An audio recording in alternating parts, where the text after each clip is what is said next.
Hey there, welcome to my studio here in New York City. I'm Daniel Norton with Cadence. And today I'm going to talk a little bit about grids. Well, first I'm going to talk about the 3-foot Octa, which I've mentioned before is my favorite single light if I'm going to make portraits. It's great for kind of giving a nice soft wraparound light because it's 3 feet, which means that for most things, unless it's full length, you're going to have a nice light because of the size. We've talked about that kind of stuff before. In any case, I'm going to talk about using it straight up, which is what we're going to do here against the white wall, and then I'm going to add a grid, and we're going to talk about why you might add a grid to a light and what a grid does. So let's just get the baseline here. So this is softbox, no grid. I'm in TTL, it's a white wall, it's probably going to come out a little dark, so let's just see. We'll take that as our baseline. Yep, it's a little dark, just as I suspected.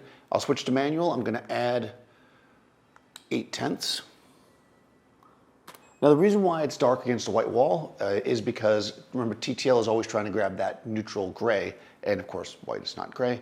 So it actually did its job correctly because the background here is gray. And this all looks good.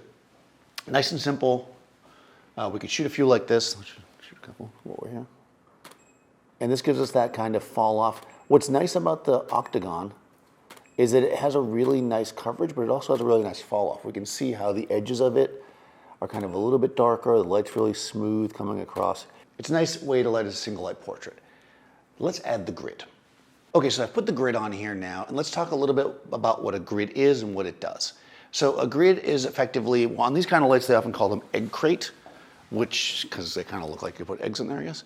And what it does is it narrows the spread of the light. That's the main purpose of the grid. It does a few other things though as well, and we'll talk a little bit about that. So, and it's important to note that it narrows the spread of the light, does not focus the light. Focusing the light implies increased power. If I have a spotlight and I focus it, it gets brighter in the center. With a grid, that's not the case. It's just narrowing the spread. It also doesn't create a circle of light like something like a snoot does. It creates a feathered effect, so it seems a little bit more organic and natural. But the other thing it does besides doing that is it also adds contrast, because normally when you've got a light, especially when it's close to somebody, it's a big white soft sheet, right? That white kind of creates this reflection on the skin or whatever you're photographing. The grid actually will reflect black in a sense. So what ends up happening is you get this kind of contrast, this poppy contrast. So not only is it eating some of the light and narrowing the spread, it's also adding contrast. Now if I just leave everything the way it was, the light's roughly in the same spot, we'll see it's going to be darker because it's eating some of the light. And we can see too the fall off, right? We see the drama. We see that the highlights are actually almost still correct even with the grid on there, but the overall image is a bit darker. So I'm going to come in here and I'm just going to give it a little bit more juice, and then so we can get a more kind of fair comparison. And we can take a peek. Okay. So if we look at the non-grid shot versus the grid shot, we've got clearly the background, right, falls off way faster in the grid shot. Again, it's narrowing the spread of the light. So we can see over here where that edge is. That's going to help us if we want to make somebody pop out, right? If we want to have them pop out of the background, pop out of the shot, we've got that. It's adding a bit of contrast. You can actually see from this distance, you can see the skin tone, how you see the brights pop forward and the darks fall back really nicely. And it just is giving us a kind of an overall more contrasty image. This is great for some styles of portraiture. If you're going to use a grid and then throw a bunch of reflectors in or fill light, they might go away, so you might lose that effect. So it depends on what you're doing ultimately, right? If you're just trying to control the spread of light, a grid's useful. If you want to control the spread of light and not add the extra contrast, what you're going to have to do is add some kind of fill, right? Otherwise, you're going to get this overall grid feel, which a lot of people like for portraiture.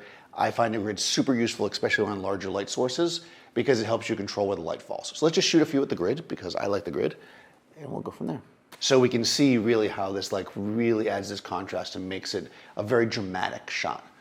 So grids are super useful. Just if you've never bought a grid before, you might have a sticker shock, because oftentimes a grid costs almost as much as the box, but it is definitely a useful tool.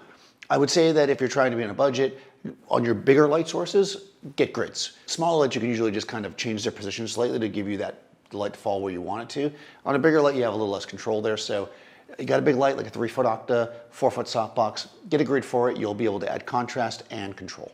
I'll put Cadence's information in the description. You guys can follow her. Go ahead and follow me, Daniel Norton Photographer. If you have any comments or questions, put them below in the comments, and I'll see you next time.